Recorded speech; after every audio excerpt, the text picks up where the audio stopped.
नमस्कार, मैं राणा यशवंत आपका न्यूज़ इंडिया पर स्वागत करता हूं और आप देख रहे हैं न्यूज़ मास्टर। कोलोराडो अमेरिका का एक अनोखा राज्य है। यहां प्रकृति ने ज़मीन को लगभग 2 बराबर हिस्सों में बांट रखा है। पश्चिम में विशाल रॉकी की पर्वतमालाएं हैं और पूर्व में अंतहीन समतल मैदान। इसी भौगोलिक विशेषता के कारण कोलोराडो दुनिया के उन चुनिंदा इलाकों में है जहां गाय और भैंसें दोनों एक साथ पाई जाती हैं। कोलोराडो में आने वाले ज़्यादातर तूफान हमेशा पश्चिम से ही उठते हैं। वे पहाड़ों के ऊपर बनते हैं और फिर मैदानों की ओर बढ़ते हैं। इस एक तथ्य ने पशु जगत में 2 बिल्कुल अलग तरह की प्रतिक्रियाएं पैदा की और यही अंतर हमें जीवन का बड़ा सबक भी सिखाता है। जब गायों को आभास होता है कि तूफान आ रहा है तो वे डर जाती हैं, इसलिए वे पूर्व की दिशा की ओर दौड़ने लगती हैं। लेकिन गाय तेज नहीं होती, तूफान तेज होता है। नतीजा यह होता है कि तूफान उन्हें बहुत जल्दी पकड़ लेता है। गायें फिर भी रुकती नहीं हैं, लगातार भागती रहती हैं, ये सोचकर कि शायद आगे कहीं बचने की जगह मिल जाए। लेकिन सच ये है कि तूफान से बच नहीं रही होती हैं, बल्कि तूफान के साथ साथ दौड़ रही होती हैं। खतरा लगातार बना रहता है। इससे उनका दर्द, थकान और निराशा कई गुना बढ़ जाते हैं। दूसरी तरफ भैंसें हैं, वे भी उसी मैदान में हैं और वही तूफान उनकी ओर भी बढ़ रहा है, लेकिन उनका व्यवहार बिल्कुल उल्टा है गायों से। भैंसें भागती नहीं हैं, इंतज़ार करती हैं। जैसे ही तूफान पहाड़ से मैदान की तरफ चलता है, भैंसें अचानक मुड़ती हैं और सीधे तूफान की ओर दौड़ पड़ती हैं। वे हवा के खिलाफ, डर के खिलाफ और अंधड़ के बीच आगे बढ़ती हैं। यही वजह है कि वे बहुत कम समय में तूफान के बीच से निकल जाती हैं। ध्यान देने वाली बात यह है कि तूफान वही रहता है, न उसकी ताकत कम होती है, न दिशा बदलती है। फर्क सिर्फ फैसले का है। गाय भागती है तूफान के साथ साथ और भैंसें चलती हैं तूफान की सीध में। वो कम मेहनत करके आगे निकल जाती हैं और बहुत मेहनत करने के बाद भी उस मुसीबत से अपना पीछा नहीं छुड़ा पाती। कहानी इंसान की जिंदगी में भी दोहराई जाती है। हम सभी अपने जीवन में किसी न किसी तूफान से गुजरते हैं। कभी आर्थिक संकट, कभी रिश्तों की उलझन, कभी सेहत की चिंता, कभी करियर का दबाव। तूफान आना हमारे हाथ में नहीं होता। हमारे हाथ में सिर्फ एक ही चुनाव होता है, हम उस तूफान का सामना कैसे करते हैं और कब करते हैं। हम उससे भागते हैं या फिर उसकी ओर बढ़ते हैं, क्योंकि जिन मुश्किलों से हम भागते हैं वे अक्सर लंबी चलती हैं और जिनका हम सामना करते हैं वो जल्दी गुजर जाती हैं। कहते हैं कि वक्त जैसा भी हो, उसकी फितरत ये होती है कि वो गुजर जाता है। और अब बात आज न्यूज़ मास्टर में उन 4 चैप्टर्स की जिनसे होकर के हम गुजरेंगे। चैप्टर 1 में बात करेंगे जानलेवा ऑनलाइन गेम की। इसके चलते गाजियाबाद में 3 सगी बहनों ने मौत को गले लगा लिया। इस खबर ने पूरे देश को झकझोर रखा है। मैं आपको बताऊंगा कि ऑनलाइन गेम्स का लत कितना भयानक है और आपको अपने बच्चों के ऊपर लगातार नज़र क्यों रखनी चाहिए। अगर ऐसा नहीं करते हैं तो बहुत बड़ी गलती कर रहे हैं। चैप्टर 2 में उत्तर प्रदेश के विष्णु तिवारी की दुखद कहानी आपको सुनाऊंगा, दिखाऊंगा, जिस आदमी को बेवजह बिना किसी कसूर के 20 साल तक जेल काटनी पड़ी। जब विष्णु जेल से बाहर लौटा तब पूरा परिवार उजड़ चुका था। मैं आपको बताऊंगा कि भारत में न्याय व्यवस्था का हाल कैसा है और विष्णु तक की तरह कितने लोग न जाने बेकसूर होने के बाद भी सजा भोगते रहते हैं। चैप्टर 3 में बात होगी बलूचिस्तान की, जो कभी भी पाकिस्तान से अलग हो सकता है। बलोच लड़ाकों ने मुनीर की सेना की नाक में दम कर रखा है और मैं आपको आज यह दिखाऊंगा कि कैसे पाकिस्तान के फिर से 2 टुकड़े होने वाले हैं। बांग्लादेश तो हो चुका है, अब बलूचिस्तान की बारी है। चैप्टर 4 में बिहार की राजनीति की दिलचस्प तस्वीर दिखेंगे आप। बाहुबली कहे जाने वाले अनंत सिंह का एक वीडियो वायरल है। आपको बताऊंगा, दिखाऊंगा कि कैसे राजनीति के बाहुबलियों की किसी के सामने हेकड़ी निकल जाती है, वो कौन होता है और वो कौन जो है वो हमारी पूरी सत्ता व्यवस्था और समाज का बड़ा सच है।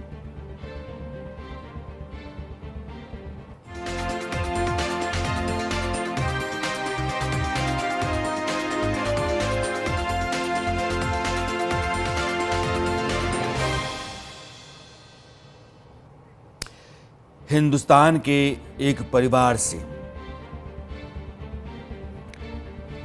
3 बच्चियां चली गईं। गाजियाबाद में जो हुआ हमारे बच्चों के साथ भी हो सकता है।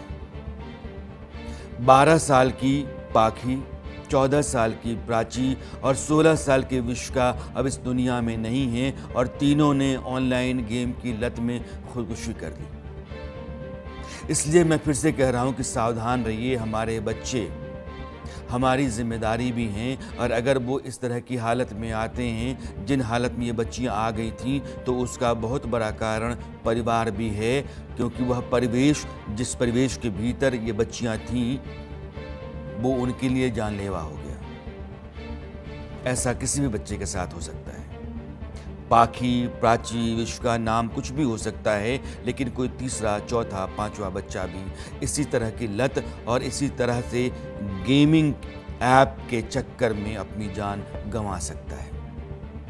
ऑनलाइन गेमिंग का नशा बच्चों के सिर चढ़ करके बोल रहा है, यह बात इसकी गवाही है। और गाजियाबाद में जिन बच्चियों की जान गई है वो अपने आप में खतरे की बड़ी घंटी है। इन बच्चियों ने 8 पेज का एक नोट छोड़ा है और उस नोट में रोती हुई बच्ची की इमोजी है। वो मरने से पहले उन्होंने अपनी जिंदगी, अपने दर्द, अपने घुटन, अपने अकेलेपन और अपनी परेशानी सबको बता रही थी। उस पर लिखा हुआ है कि आई एम सॉरी पापा, make me a heart of stone alone. Online game की लत। गेम कौन सा? Korean lover. Korean lover game के चक्कर में ये बच्चियां थीं और बच्चियों के पिता जो गाजियाबाद में रहते हैं, परिवार जो गाजियाबाद में रहता है, उस परिवार ने अपने आप को आज सदमे में पाया है। लेकिन अगर थोड़ी सी सावधानी पहले बरती गई होती, थोड़ी सी जिम्मेदारी पहले निभाई गई होती तो 3 बच्चों से परिवार को हाथ नहीं धोना पड़ता। मैं डीसीपी गाजियाबाद का बयान सुनाना चाहता हूं। इसके बाद इस खबर के साथ आपको लेकर चलना चाहता हूं। यह खबर देश के हर घर पर परिवार के लिए बहुत ज़रूरी है, सभी बच्चों के लिए भी और माता पिताओं के लिए भी। यहाँ मौके पे आके देखा तो तीनों बच्चियों को अस्पताल शिफ्ट कराया गया, जहाँ उनको ब्रॉड डेथ डिक्लेयर कर दिया गया था। अभी तक की जो जांच हुई है इसमें ये सामने आया है कि ये जो तीनों लड़कियां हैं इन्होंने सुसाइड किया हुआ है और जो हमें इससे संबंध में एक सुसाइड नोट भी प्राप्त हुआ है जिसकी अधिक जांच की जा रही है और इन्हीं तथ्यों के आधार पे आगे की कार्रवाई की जा रही है। यहाँ मौके पे आके देखा तो तीनों बच्चियों को अस्पताल शिफ्ट कराया गया, जहाँ उनको ब्रॉड डेथ डिक्लेयर कर दिया गया था। अभी तक की जो जांच हुई है इसमें ये सामने आया है कि ये जो तीनों लड़कियां हैं इन्होंने सुसाइड किया हुआ है और जो हमें इससे संबंध में एक सुसाइड नोट भी प्राप्त हुआ है जिसकी अधिक जांच की जा रही है और इन्हीं तथ्यों के आधार पे आगे की कार्रवाई की जा रही है। एक परिवार है, परिवार के भीतर 4 बच्चियां हैं और चारों बच्चियां ये कोरियन लवर गेम, इसकी लत के शिकार हैं। वो दिन भर घर के भीतर अपने कमरे के अंदर रहती हैं। उनके कमरे के भीतर जब जाकर देखते हैं आप तो बहुत सारा बिखराव दिखता है और बच्चियां और साथ में रही होंगी, इस बात का संकेत मिलता है। ये चारों बच्चियां कोविड के दौरान अपनी पढ़ाई बंद कर चुकी थी। माँ बाप की जो माली हालत थी वो ठीक नहीं थी, तो स्कूल का पैसा वो दे नहीं पा रहे थे, फीस जो होती है। तो उन चारों बच्चियों को स्कूल जाने से रोक दिया गया। 3 बच्चियां यह जो थीं, ये एक पिता और 2 माताओं की औलादें थीं। पिता ने 2 शादियां की थीं, बीवी और बीवी की बहन से भी दूसरी शादी हुई थी और मरने वाली बच्चियों में से 2 बच्चियां जो दूसरी पत्नी हैं उनकी और 1 बच्ची पहली पत्नी की हैं। और ये बच्चियां घर पर रह करके ये कोरियन लवर जो गेम है, इस गेम को खेलते खेलते उसके शिकंजे में आ गईं और उसके बाद कहा यह भी जा रहा है कि माँ बाप ने मोबाइल छीन लिया। कई जगहों पर आप देखेंगे तो इस तरह का बयान भी आ रहा है कि कारण इस गेमिंग के चलते जो टास्क दिया गया, उस टास्क ने कहा कि तुम लोग सुसाइड कर लो और इन तीनों बच्चों ने सुसाइड कर लिया। कारण यही है, लेकिन अगर मोबाइल भी आप छीन लेते हैं तो उस गेमिंग ऐप के साथ लगाव ऐसा हो गया है, उस दुनिया में वैसे दाखिल हो गई हैं, उसी को अपना असलियत मान रही हैं कि वो उसके बाद कुछ नहीं सुन रही हैं। उनके सारे दोस्त कहने के लिए थे लेकिन किसी से बातचीत नहीं थी। घर के भीतर वो लगातार रहती थी, वो गेम में लगातार लगी रहती थी। टास्क जो मिलता था उस पर वो अपना काम करती रहती थी और मोबाइल दूर कर दिया गया तो उस कोरियन लव गेम के साथ उनका लगाव, उनका जुड़ाव, भावनात्मक जो संबंध है इतना मजबूत था कि उसके बगैर वो रह नहीं सकती थी। अगर मोबाइल छीन लिया गया उसके बाद भी यह खुदकुशी जो है उसी कोरियन लव गेम के नाम जाती है।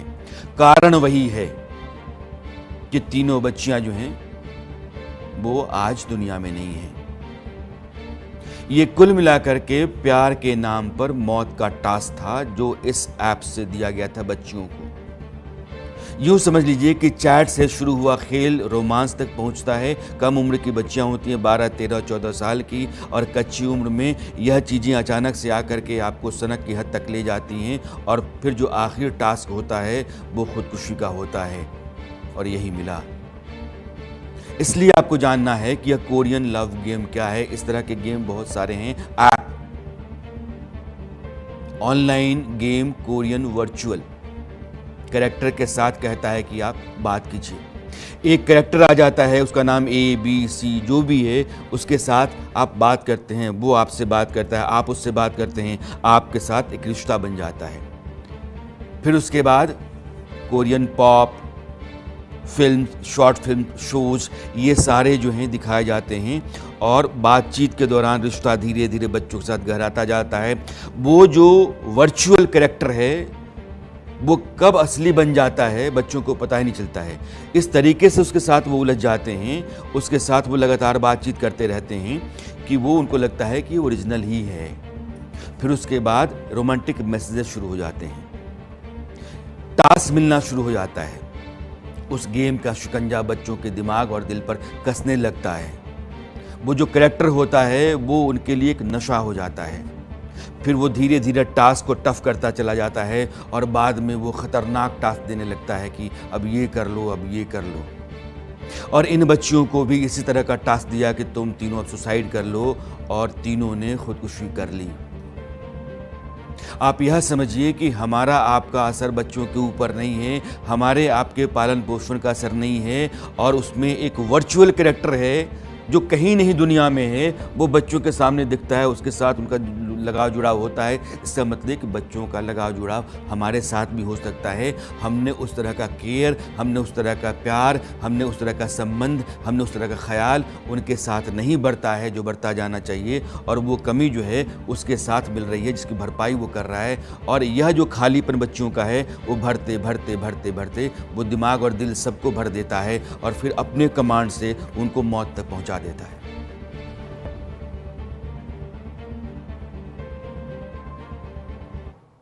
गेमिंग के चक्कर में कराइए, गेमिंग टास्क पूरा करा जी। कौन सा गेम हमें तो ये भी नहीं पता था। वो आया ना, वो जो वैन होती क्या होती है, वो फोरेंसिक टीम ने बताया जी हमें सारी वेरिफिकेशन करके कि ये गेमिंग का था जी, सारा गेमिंग का था। हमें पता तब था ये गेम जी करीब 2-3 साल से खेल रही थी। हमें कोरिया जाना है, मैंने हम कोरिया को रहे हैं, कोरिया का को जाएंगे ये था जी। बस मैं बाहर वाले रूम में सो रहा था, मेरी वाइफ अंदर वाले रूम में सो रही थी, और उन्होंने यहाँ से आके पानी पीने के बहाने जंप लगा दिया, अंदर से लोग लगा लिया था। उस समय उनके पास फोन था, बट मैंने देखा नहीं, गेम था, फोन वो फेंक के गया, फोन वो पुलिस वाले ले गए कि मैंने था, लेकिन मुझे नहीं पता था कि ये इसमें ऐसा टास्क भी है कि खुदवाने का टास्क है। मुझे पता होती जी, कौन बाप अपने बच्चे को मरने देगा, सब बताओ। अगर बच्चों को बचाना है तो स्मार्टफोन, सोशल मीडिया, इन सब से दूर रखना ज़रूरी है। दुनिया में कई ऐसे देश हैं जहां 15-16 साल तक के बच्चों को सोशल मीडिया से दूर रखा गया, पाबंदी है, सरकार ने कानून बनाया। सवाल ये है कि अगर बाकी देशों में यह सख्त कानून बन रहा है तो भारत में क्यों नहीं? जिन देशों में कानून बना है वो उम्दा देश हैं। Australia, France, Spain. 15 साल, 16 साल के बच्चे नहीं सोशल मीडिया एक्सेस करेंगे, उनको स्मार्टफोन नहीं मिलेगा। यह बात सरकार ने कानूनन तय कर दी है। डेनमार्क, मलेशिया जैसे देशों में भी इस तरह के कानून हैं। इसलिए मेरी निजी तौर पर गुजारिश है कि ऑनलाइन गेम बच्चों के लिए लगातार खतरनाक होते चले जा रहे हैं। दूसरे देश की कंपनियां एक सॉफ्टवेयर तैयार करती हैं, गेमिंग ऐप बनाती हैं, उस ऐप का एक्सेस हमारे बच्चों तक होता है, वो हमारे बच्चों के दिमाग और दिल पर कंट्रोल करती हैं, जैसे चाहती हैं वैसे नचाती हैं। वो तो पैसा कमाती हैं। बच्चों को लगातार अपने साथ जोड़े रखने के लिए वो उस तरह का तिकड़म अपना अख्तियार करती हैं ताकि वो ज़्यादा पैसा कमाएं, लेकिन हम गंवा देते हैं बच्चों तक को। इसलिए गाज़ियाबाद वाली घटना कहीं और ना हो, ज़रूरी है कि हम आप सतर्क रहें, बच्चों पर नज़र रखें और वो गेमिंग ऐप अगर खेल रहे हैं तो कम से कम उस ऐप को डिलीट करें अभी। और अब चैप्टर 2। ये कहानी उत्तर प्रदेश की है। एक आदमी है, उसका नाम है विष्णु तिवारी। मामला 2000 का है, साल 2000, ललितपुर जिला, गांव है सिलावन। विष्णु तिवारी पर गांव की एक महिला ने आरोप लगाया कि इस आदमी ने मेरा बलात्कार किया। उसके आरोप के चलते उस आदमी की गिरफ्तारी हो जाती है। 2003 में कोर्ट विष्णु तिवारी को कहता है कि इस आदमी ने बलात्कार किया और उसको उम्र कैद की सजा सुना देता है। लेकिन अपील होती है और 21 साल बाद 2021 में इलाहाबाद हाई कोर्ट कहता है कि इस आदमी के ऊपर जो आरोप लगा था वो गलत है, इसने बलात्कार नहीं किया, इसको बाइज्जत बरी किया जाए। लेकिन उस आदमी के कितने साल गुजर गए? 21 साल जेल में। एक गलत FIR, एक गलत आरोप और एक आदमी के आधे जीवन का हिस्सा चला गया। जबरदस्ती का कोई मेडिकल सबूत नहीं था, गवाहों के बयान कमजोर थे और जमीन के विवाद की वजह से उसके ऊपर झूठा आरोप लगाया गया। लेकिन कोर्ट कहता है कि तुम बलात्कारी हो, लोअर कोर्ट। हाई कोर्ट कहता है कि ऐसा नहीं है। विष्णु जैसे बहुत सारे लोग हिंदुस्तान में आज की तारीख में भी जेलों में हैं, जो गलत तरह के आरोप में सजा याफ्ता हो गए और वो एक दुष्चक्र का शिकार हो गए। इस आदमी की मां गुजर गई जेल में रहते हुए, भाई की मौत हो गई जेल में रहते हुए, परिवार के हालात बिगड़े, जमीन बिक गई जेल में रहते हुए। जब ये आदमी बाहर आया तो उसके हाथ में सिर्फ 600 रुपये महज है। क्या इस तरह की जिंदगी का हकदार था ये आदमी? हमारे यहाँ गलत आरोप लगाने वाले आदमी के खिलाफ कोई कानून नहीं है। उसने आरोप लगा दिया लेकिन वो गलत साबित भी हो गया तो उसके लिए कोई सजा नहीं है। और गलत आरोपों के दौरान या गलत आरोपों के कारण हमारे देश में लोग जेलों में सड़ रहे हैं। ये हमारी न्याय व्यवस्था है और हमारे पूरे सिस्टम के ऊपर बड़ा सवाल है। विष्णु की रिहाई और विष्णु के 21 साल दोनों गंभीर और संगीन सवाल की तरह हैं। यह आदमी अकेला शख्स नहीं है जिसने हमारी न्याय व्यवस्था की मार झेली हो, दंश झेला हो। देश भर में ऐसे हजारों लोग हैं जो जुडिशियल सिस्टम के आगे हार गए, हथियार डाल दिए, बेबस हो गए। एक केस में आपको कुछ केस आपके सामने रखना चाहता हूं।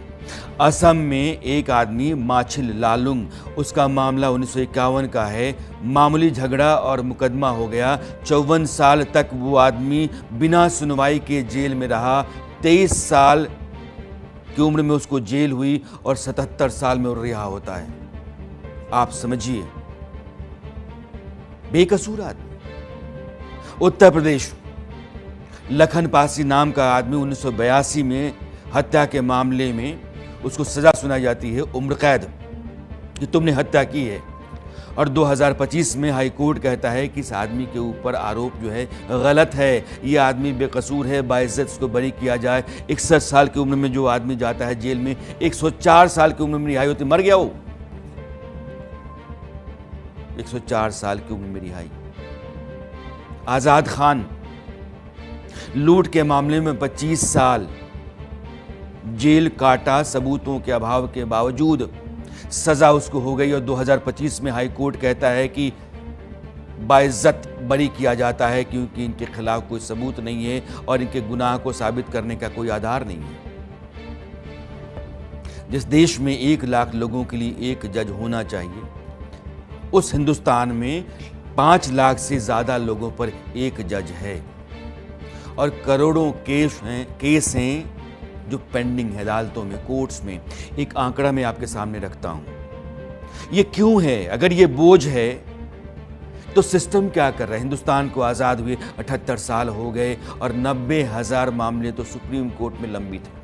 हाई कोर्ट्स जितने देश भर में हैं 64 लाख से ज़्यादा मामले पेंडिंग हैं और लोअर कोर्ट्स में 4 करोड़ 84 लाख, यानी कि आप कुल जोड़ें तो 5 करोड़ से अधिक मामले देश की तमाम अदालतों में पेंडिंग हैं। इन 5 लाख केसेस में न जाने कितने लोग अभी जेल में होंगे। सरकार ने हाल ही में संसद में एक रिपोर्ट पेश की। रिपोर्ट में बताया गया कि 27 जनवरी 2026 तक देश के सुप्रीम कोर्ट में 25 हाई कोर्ट में कुल मिलाकर के 1122 पद स्वीकृत किए गए थे और उनमें से 308 खाली हैं। 1122 में से 308 30%, अगर प्रिसाइजली मैं बोलूं तो 27.4%। इसके अलावा तमाम लोअर कोर्ट्स में 4,855 जजों के पद खाली हैं। 4,855।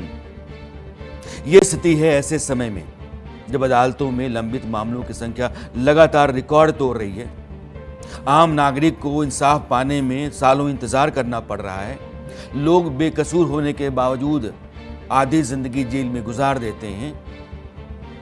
तो जुडिशियल रिफॉर्म्स की रट जो लोग लगाते हैं, आखिर वो कब होगा? एक भी बेकसूर आदमी अपनी ज़िंदगी का बहुत बड़ा हिस्सा जेल में क्यों काटेगा? और जो गलत आरोप लगाए जाते हैं, उन आरोपों के बाद जो आदमी बरी होता है, जब उस आदमी की तरफ देखता होगा कि इसके चलते मेरे इतने साल गुजर गए, उसके लिए सज़ा क्या है? सोचना ज़रूरी है। और अब बात अगले चैप्टर की और चलते हैं पाकिस्तान।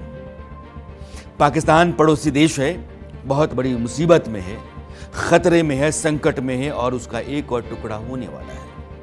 और जो टुकड़ा अलग हो रहा है या हो सकता है वो है बलूचिस्तान।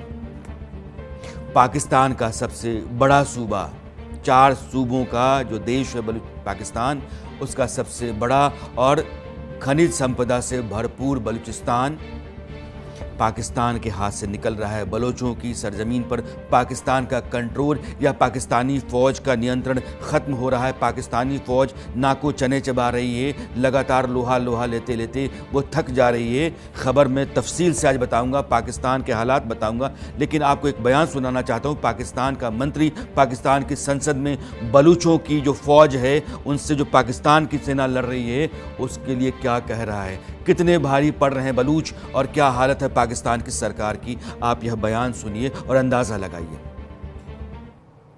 कि 40 के 35 स्क्वायर किलोमीटर के ऊपर एक बलूचिस्तान का शहरी, बलोच नहीं, उसमें और भी शहरी, जिस तरह मैंने आपको परसेंटेज बता दिया।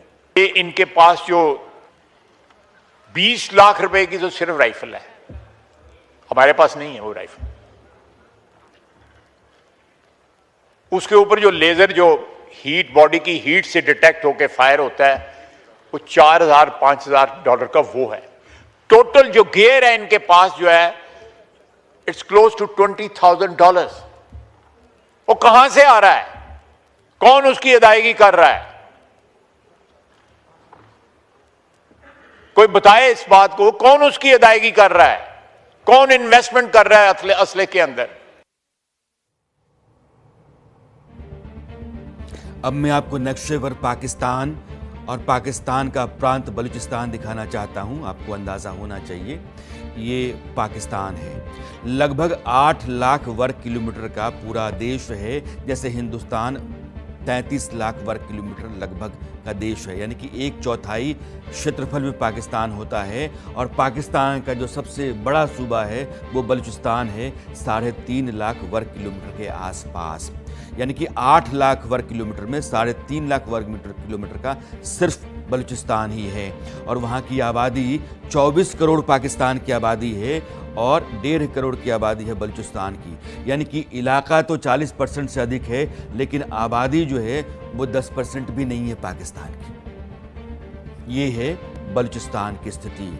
लेकिन बलूचिस्तान क्यों बहुत चर्चा में रहता है? इसलिए नहीं कि वहाँ जंग चल रही है, इसलिए नहीं कि वो पाकिस्तान का अगला सूबा जो अलग होने जा रहा है, एक नया देश बनने जा रहा है, इसलिए नहीं कि वहाँ के बलूच लिबरेशन आर्मी है उसने पाकिस्तानी फौज को बार बार मात दी है, बल्कि इसलिए कि ये खनिज संपदा से भी भरा हुआ है।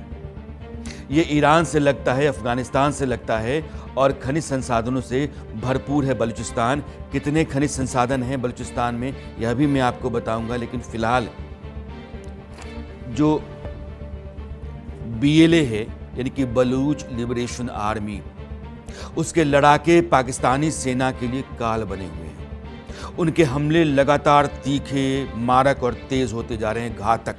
चुन चुनकर पाकिस्तानी सैनिकों का खात्मा किया जा रहा है, उनके ऊपर हमले हो रहे हैं। और आसिम मुनीर जो पाकिस्तान का आर्मी चीफ है, जिसको सबसे बड़ा ओहदा भी दे दिया गया है, फील्ड मार्शल, वो तिलमिलाया हुआ है, बौखलाया हुआ है, उसकी बौखलाहट भी साफ साफ दिख रही है। 1 फरवरी 2026 को BLA ने पाकिस्तानी फौज पर कहर बरपा दिया। पाकिस्तान की सेना की चौकियों, उसके अहम ठिकानों पर BLA का हमला हुआ, हाहाकार मच गया। सेबी में मैं आपको ग्राफिक्स दिखाना चाहता हूं जो आपके सामने है, इसको जरा बड़े वॉल पर देखिएगा। क्वेटा में जो राजधानी है बलूचिस्तान की, सेबी में, नोशकी में, खुजदार में, दालबंदीन में, मस्तुंग में, पंजगूर में, तुर्बत में। ये आपके लिए नाम जानना जरूरी नहीं है, आपके लिए नक्शा इसलिए ज़रूरी है क्योंकि आप देखिए पूरे बलूचिस्तान का कोई कोना नहीं बचा हुआ है जहां BLA पाकिस्तानी सेना के ऊपर हमला नहीं कर रही। यानी कि पूरे सूबे के भीतर उसका अपना नियंत्रण है, उसकी ताकत है, वो पूरी तैयारी के साथ है और पाकिस्तान की सेना की वो लगातार वहां कब्र खोदे जा रही है। ये इसलिए बलूचिस्तान का नक्शा मैंने आपके सामने दिखाया है। बीते 1 साल में BLA ने मुल्ला मुनीर की जो सेना है पाकिस्तान वाली और पाकिस्तान के जो हुक्मरान हैं उनकी नींद उड़ा रखी है। जाफर एक्सप्रेस को हाईजैक करके उसने हड़कंप मचा दिया था। कभी पाकिस्तानी सेना के 90 जवानों को मौत के घाट उतारा, तो कहीं पाकिस्तानी सेना के काफिले पर धमाकेदार हमला किया। इस साल ये ग्राफिक्स देखिएगा, 6 मई को माच काछी जगह है, पाकिस्तानी जो सेना का वाहन था उसके ऊपर हमला किया गया। और 7 अक्टूबर 2025 पिछले साल सिंध प्रांत में, सिंध सूबा जो पड़ोस का सूबा है, वहाँ जाफर एक्सप्रेस जो आ रही थी उसमें विस्फोट हुआ, बड़ी तादाद में लोग मारे गए थे। बलूचिस्तान में पुलिस स्टेशनों पर हमला लगातार किया जा रहा है। पाकिस्तान की सुरक्षा चौकियों पर धमाके हो रहे हैं। हाई सिक्योरिटी इलाकों में आत्मघाती हमले हो रहे हैं। कई सुरक्षाकर्मी और नागरिकों की बड़ी संख्या में मौत हो रही है। पाकिस्तान में ये लगातार चल रहा है और बलूचिस्तान खून खराबे से भरा हुआ है। पाकिस्तान की हुकूमत और पाकिस्तान की सेना दोनों के लिए बहुत बड़ी मुसीबत है, सिरदर्द है। और ऐसा लग रहा है कि बलूचिस्तान को अब पाकिस्तान और पाकिस्तान की सेना रोक नहीं सकती है अलग होने से। अब तक बलूचिस्तान पाकिस्तान की जो फौज की दमन नीति रही है उसका शिकार रहा है। पाकिस्तान ने बलूचों के साथ राजनीतिक, आर्थिक और सांस्कृतिक तौर पर नाइंसाफी की, उनके वाजिब अधिकार छीने, उनकी आवाज को बेरहमी से दबाया। और इसकी एक और भी वजह है, पाकिस्तान की बुरी नजर बलूचिस्तान की खनिज संपदा पर। अब मैं आपको फिर दिखाता हूं खनिज संपदा कितनी है और उसका इस्तेमाल पाकिस्तान में कैसा होता है और बलूचों के साथ नाइंसाफी किस कदर वहां होती रही है। ये जब आप जाते हैं कि बलूचिस्तान में कौन कौन से मिनरल्स हैं, तो 590 करोड़ टन कुल का खनिज भंडार है बलूचिस्तान के भीतर, 590 करोड़ टन। और इसमें पाकिस्तान का जो टोटल जो खनिज है उसका बड़ा हिस्सा, यानी कि 75% जो नेचुरल रिसोर्सेस हैं वो बलूचिस्तान के भीतर ही हैं पाकिस्तान के। सोना, तांबा, कॉपर, कोयला, natural gas, rare earth element, dysprosium, terbium, chromite, barite और संगमरमर, ये सारी चीज़ें बलूचिस्तान में ज़मीन के गर्भ में हैं, जिनका दोहन होता है और बलूचिस्तान के लोगों का शोषण होता है। तो 590 करोड़ टन खनिज भंडार और उसमें 75% हिस्सेदारी बलूचिस्तान की है, लेकिन बलूचिस्तान के हिस्से में मिलता कुछ नहीं है। और यह जो नाइंसाफ़ी रही है वो लगातार आक्रोश में और फिर उसके बाद जंग में और अब आर पार की लड़ाई में तब्दील हो गई है। हम बलूचिस्तान लेकर के रहेंगे। हमारी जो खनिज संपदा है उस पर हमारा अधिकार है। हम अपनी खनिज संपदा के बूते अपनी ज़मीन की ताकत से बहुत बेहतर हो सकते हैं। हमारी बेहतरी, हमारा मुस्तकबिल, हमारा भविष्य जिस बूते बन सकता है वो हम करेंगे। हमारी ज़मीन से बाहर जाओ। ये जो तस्वीरें आप देख रहे हैं, बलूच लड़ाके हैं और लगातार बलूचिस्तान के अलग अलग हिस्सों में ऐसे घूमते दिखेंगे। उनका काफिला दिखता है, कई जगहों पर उनके नाके दिखेंगे, उनके पुलिस थाने हो गए हैं। ऐसा लगता है कि उन्होंने अपनी हुकूमत, अपनी सरकार बना ली है। और यह सरकारें जो अलग अलग हिस्सों में हैं पूरे बलूचिस्तान में हो जाती हैं तो बलूचिस्तान पाकिस्तान से एक आज़ाद मुल्क की हैसियत हासिल कर लेगा। और पाकिस्तान के भीतर इस बात का लगातार डर बढ़ता चला जा रहा है। इसलिए मैंने आपको आज बलूचिस्तान की कहानी सुनाई। और अब बिहार चलते हैं। बिहार की राजनीति की एक बहुत ही दिलचस्प तस्वीर मैं आपको दिखाना चाहता हूं। सियासत के आगे बड़े बड़े बाहुबलियों, हेकड़ी दिखाने वालों, शेखी बघाड़ने वालों की कैसे घिग्गी बध जाती है, इसकी तस्वीर बिहार विधानसभा में आपको देखने को मिली। मोकामा के विधायक अनंत सिंह जेडीयू के ही हैं, नीतीश कुमार के ही विधायक हैं। वो शपथ ग्रहण के लिए बतौर विधायक सदन में गए और नीतीश कुमार के पास गए, पांव छू करके हाथ जोड़ करके खड़ा हो गए। नीतीश कुमार बैठे हुए हैं। ये साहब जो किसी को भाव तक नहीं देते हैं, सबको हड़का करके रखते हैं, इनकी तूती बोलती रहती है, इनका सिक्का चलता है। मोकामा से लेके बाढ़ और आसपास के इलाकों में मीडिया से सीधे मुंह बात नहीं करते हैं, पत्रकारों को उठाकर भगा देते हैं। लेकिन जब अपने मुख्तार और मालिक के सामने गए तो सांचे में थे।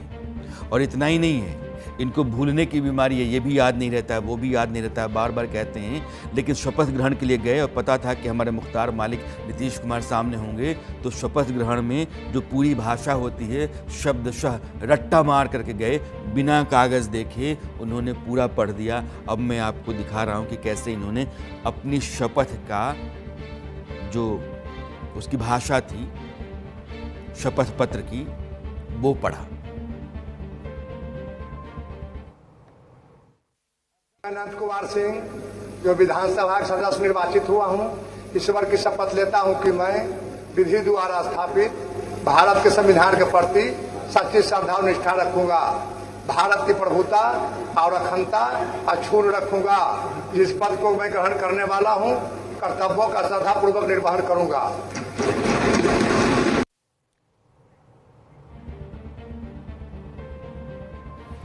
ये राजनीति है जिसके हाथ में सत्ता होती है, उस सत्ता की जो हनक है वो दूर तक मालूम होती है और इसकी हुंकार है वो सुनाई पड़ती है। अब एक और दिलचस्प तस्वीर मैं आपको दिखाना चाहता हूं, वो भी बिहार के राजनीति की है। जब यह पूरा मामला चल रहा था उसके बाद चूंकि राज्यपाल का भाषण हुआ, अब भाषण के बाद ये शपथ ग्रहण का मामला था और उसी समय बिहार विधानसभा के भीतर एक महिला खड़ा हुई और खड़ा होकर के नीट की छात्रा जिसका बलात्कार हुआ, जिसकी हत्या हुई, उसका मुद्दा उन्होंने उठाया। नीतीश कुमार ने तेजस्वी यादव की तरफ पूछा कि ये तुम्हारी विधायक है क्या? आप वीडियो देखिएगा। आजू बाजू बैठे हुए हैं मुख्यमंत्री और विपक्ष के नेता, और जब पूछते हैं नीतीश कुमार कि तुम्हारी विधायक है क्या, तो तेजस्वी कहते हैं कि मेरी नहीं है, वो लेफ्ट वालों की है, लेफ्ट वालों की है। आप वीडियो पर गौर कीजिएगा और मैं पीसीआर से निवेदन करूंगा कि आप उस वीडियो को ज़रूर दिखाइए जो सदन के भीतर का है। अब ये तस्वीर है कि नीतीश कुमार के सवाल का जवाब तेजस्वी यादव कहते हैं कि ये मेरा नहीं है, यानी कि वहाँ से वो पल्ला झाड़ लेते हैं। एक बहुत ही गंभीर संगीन मामले को लेकर के विधायक ने सवाल किया था वो लेफ्ट वाली हैं। ये वीडियो आपका है। और बाहर इन्हीं तेजस्वी यादव के जो विधायक थे, अब वह तस्वीर देखिए, वो उसी मामले को लेकर के नारेबाजी कर रहे थे कि उस नीट की छात्रा के साथ इंसाफ कब होगा। बिहार की पुलिस ने जो कुछ भी उसके साथ किया है और जो बलात्कार हत्या उसकी हुई है, उसके लिए हम लगातार आवाज़ इंसाफ मिलने तक उठाते रहेंगे। अंदर कुछ बाहर कुछ, ये जो दो चेहरे होते हैं, राजनीति का दोहरापन यही है जिसको आम आदमी को समझना चाहिए। वो बच्ची जिसकी मौत और बलात्कार की जांच सीबीआई कर रही है, उस केस को बिहार पुलिस ने कहां पहुंचा दिया यह भी आप जानते हैं, लेकिन इसका जिक्र किए बगैर शायद मैं रह नहीं सकता हूं। नीट की तैयारी करने वाली बच्ची 6 तारीख को अपने हॉस्टल में मरी हुई पाई जाती है। जब बाद में पोस्टमार्टम रिपोर्ट आती है तो पता चलता है कि उसका बलात्कार हुआ, और उसके बाद फॉरेंसिक रिपोर्ट कहती है कि उसके स्पर्म जो है ना उसके कपड़े पर मिले हैं, उसकी हत्या भी हुई। यानी कि पोस्टमार्टम रिपोर्ट और फॉरेंसिक रिपोर्ट इस बात की तस्दीक कर रहे हैं कि उसकी हत्या हुई, उसका बलात्कार हुआ, और उसके साथ बहुत जोर जाती की गई, क्योंकि घंटों तक लड़ने के कारण उसकी पीठ नीली पड़ गई। लेकिन बिहार का डीजीपी ये कहता है माँ बाप से बच्ची के कि तुम्हारी बच्ची ने खुदकुशी कर ली, यह मान लो। मामला सीबीआई के पास आ गया है, लेकिन जांच तो उन्हीं सबूतों और उन्हीं गवाहों और बाकी साक्ष्यों के आधार पर चलेगा, या जांच बढ़ेगी जो वहां बच गए हैं। पुलिस ने अगर 2 घंटे का गफलत पैदा किया, 2 बजे बच्ची की बॉडी दिखती है, 4 बजे बताया जाए 4 बजे बच्ची को कमरे से निकाला गया, 2 बजे निकाले जाने का सीसीटीवी वीडियो अगर 4 बजे का बताया जाता है तो 2 घंटे के भीतर तुमने जुगत जुगाड़, साठ गांठ षड्यंत्र सब कुछ कर लिया, सारा जुगाड़ अपना बिठा लिया। और फिर पुलिस का छोटा से लेकर के ऊपर तक अधिकारी कहता है कि सुसाइड है, तब तक जब तक कि पोस्टमार्टम रिपोर्ट नहीं आ जाती है और फॉरेंसिक रिपोर्ट नहीं आ जाती है। और इस रिपोर्ट के आने के बाद भी डीजीपी कहता है कि तुम्हारी बच्ची ने खुदकुशी कर ली होगी, यह मान लो।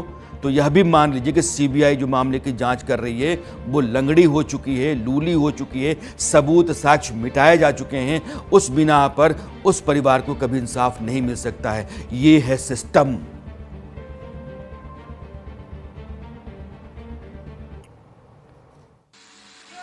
छात्रा का प्रकरण बोलते हुए कलेजा भर जाता है, आंखें भर आती है कि समाज की बेटी बहुत मुश्किल से आगे बढ़ती है महोदय, बहुत मुश्किल से आगे बढ़ती है। वो परिवार से लड़ती है, समाज से लड़ती है, तब वो आगे बढ़ती है। वो अपना सपना देखती है, वो डॉक्टर का सपना देख रही थी, डॉक्टर बनने का, और उसे जिस तरह से उसकी हत्या हुई है, जिस तरह से उसका बलात्कार हुआ है, पूरे सरकार को शर्मसार होनी चाहिए, मगर एक जिक्र तक नहीं है। आप बहुत आराम से कह देते हैं कि हमने सीबीआई जांच कर दी। सीबीआई जांच आपने किन परिस्थिति में किया है, उसका परिवार, उसकी माँ जब बोलती है, सुने होंगे आप लोग भी, कलेजा फट जाएगा। वो कहती है कि डीजीपी साहब ने मुझे बुलाया और कहा कि ये बात तुम मान लो कि तुम्हारी बेटी आत्महत्या कर ली है। डीजीपी साहब है, कहते हैं कि तुम्हारी बेटी पढ़ती नहीं थी, तुम्हारी बेटी डायरी लिखती थी। नीट छात्रा का प्रकरण बोलते हुए कलेजा भर जाता है, आंखें भर आती है कि समाज की बेटी बहुत मुश्किल से आगे बढ़ती है महोदय, बहुत मुश्किल से आगे बढ़ती है। वो परिवार से लड़ती है, समाज से लड़ती है, तब वो आगे बढ़ती है। वो अपना सपना देखती है, वो डॉक्टर का सपना देख रही थी, डॉक्टर बनने का, और उसे जिस तरह से उसकी हत्या हुई है, जिस तरह से उसका बलात्कार हुआ है, पूरे सरकार को शर्मसार होनी चाहिए, मगर एक जिक्र तक नहीं है। आप बहुत आराम से कह देते हैं कि हमने सीबीआई जांच कर दी। सीबीआई जांच आपने किन परिस्थिति में किया है, उसका परिवार, उसकी माँ जब बोलती है, सुने होंगे आप लोग भी, कलेजा फट जाएगा। वो कहती है कि डीजीपी साहब ने, लड़कियां जब घर से बाहर निकलती हैं, माँ बाप के डर से लड़के निकलती हैं, समाज के ताने से जूझ कर निकलती हैं, सड़क पर बाजार में फप्तियों से लड़कर निकलती हैं। वो अपने लिए अपना मकाम बनाना चाहती हैं, वो अपने सपने को पूरा करना चाहती हैं, अपनी प्रतिभा, अपनी योग्यता, अपने सामर्थ्य के बूते अपनी जगह पाना चाहती हैं, पहचान पाना चाहती हैं। और इन बच्चियों के साथ अगर सिस्टम इतना वाहियात, दोयम दर्जे का घटिया हरकत करेगा तो भरोसा कैसे होगा? कोई माँ बाप अपनी बच्ची को मेडिकल की तैयारी के लिए घर से भेजने से पहले 100 बार सोचेगा कि उस बच्ची के साथ जो कुछ हुआ तो अलग है, लेकिन सिस्टम ने क्या किया?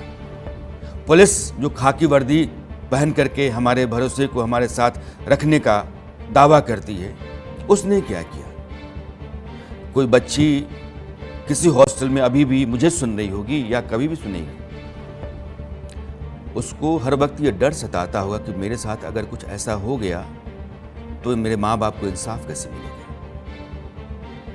जब सिस्टम भरोसे से बाहर चला जाता है तो उसको हम कहते हैं निठल्ला है, निकम्मा है, किसी लायक नहीं है, इसका रहना नहीं रहना बराबर है।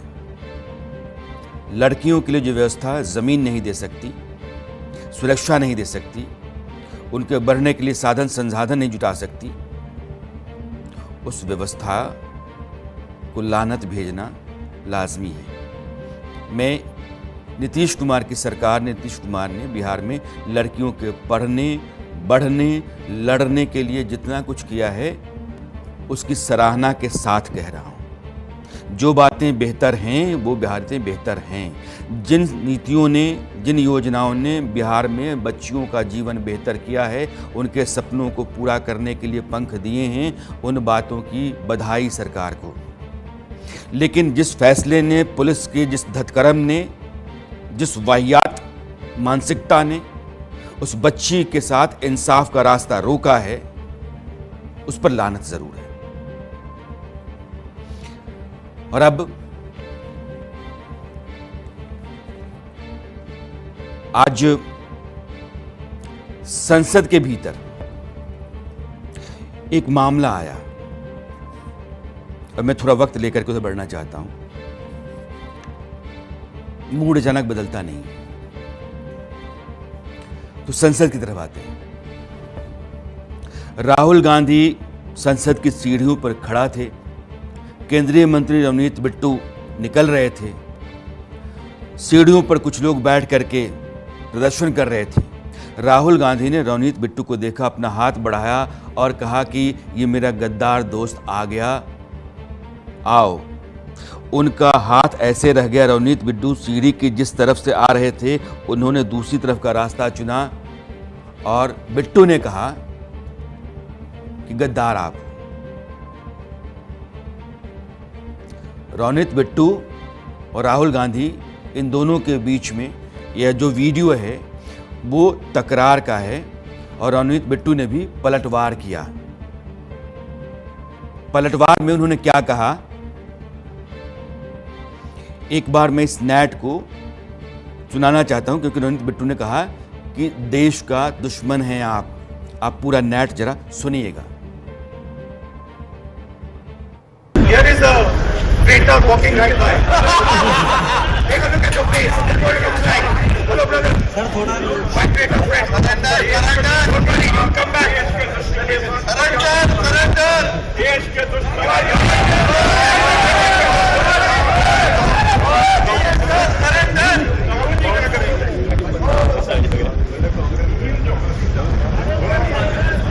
Here is a traitor walking right by. Take a look at your face. It's going to strike. Hello, brother. Sir, thoda. My traitor friend. Surrender. Surrender. Don't worry. Don't come back. Surrender. Surrender. देश के दुश्मन.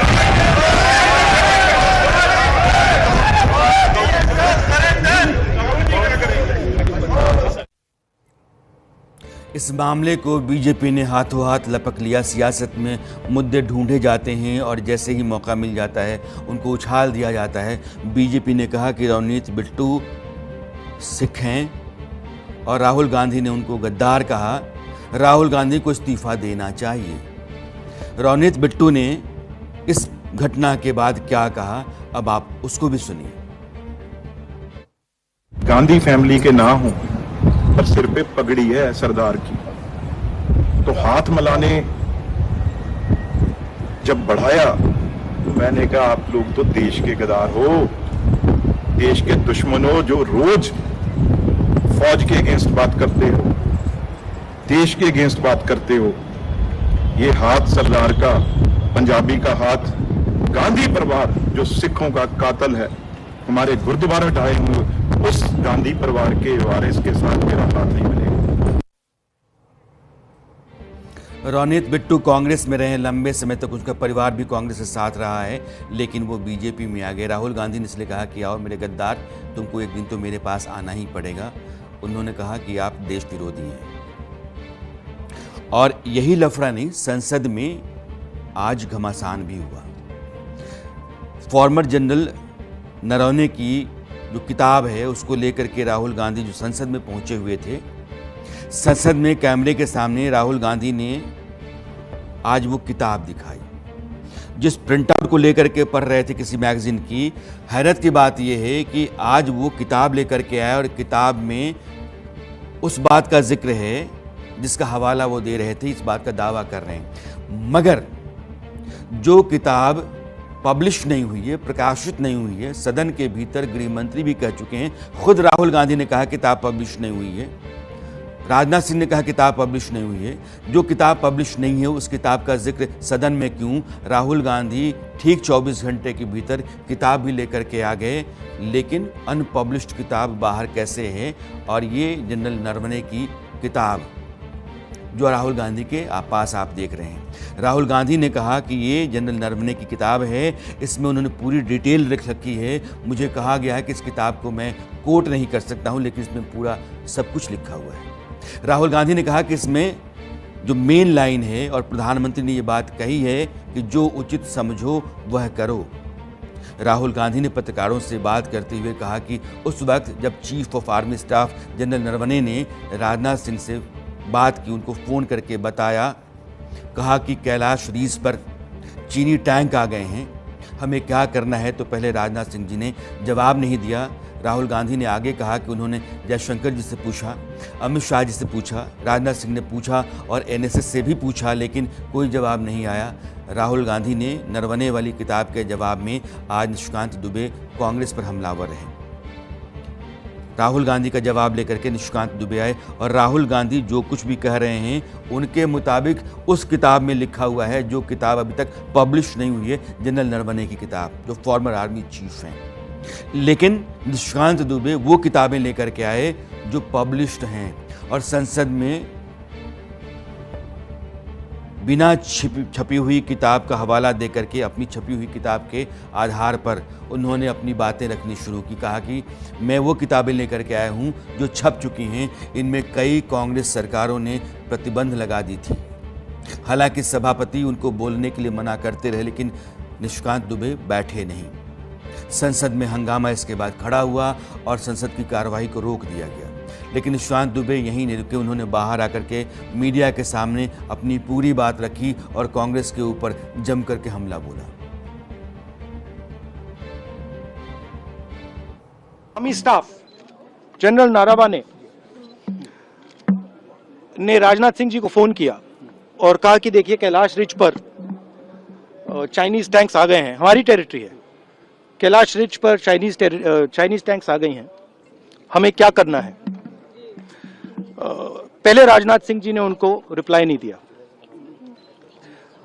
उन्होंने जयशंकर जी से पूछा, NSA से पूछा, राजनाथ सिंह जी से पूछा, कोई रिप्लाई नहीं आया। फिर उन्होंने राजनाथ सिंह जी को फोन किया।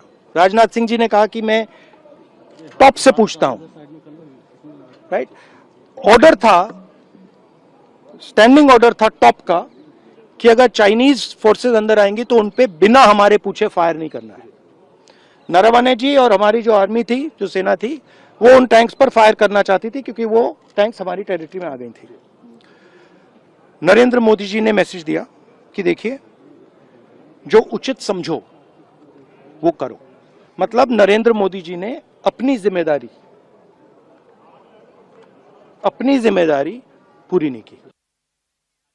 में कहा है कि आप जो छपी हुई किताब है और जो सोशल मीडिया के दौर में, इलेक्ट्रॉनिक मीडिया के दौर में 2014 के पहले की जो कहानी है, जिससे कि देश का बहुत बड़ा वर्ग अनभिज्ञ है, उसको जानकारी नहीं है, उसके ऊपर पार्लियामेंट में आप चर्चा करा लीजिए। पार्लियामेंट में चर्चा हो जाएगी तो गांधी नेहरू परिवार का जो मक्कारी का, भ्रष्टाचार का, जो अनैतिक संबंधों का जो जखीरा है, जिसके कारण भारत आज भुगत रहा है, इन सारे किताबों पर जो है चर्चा हो जाती है।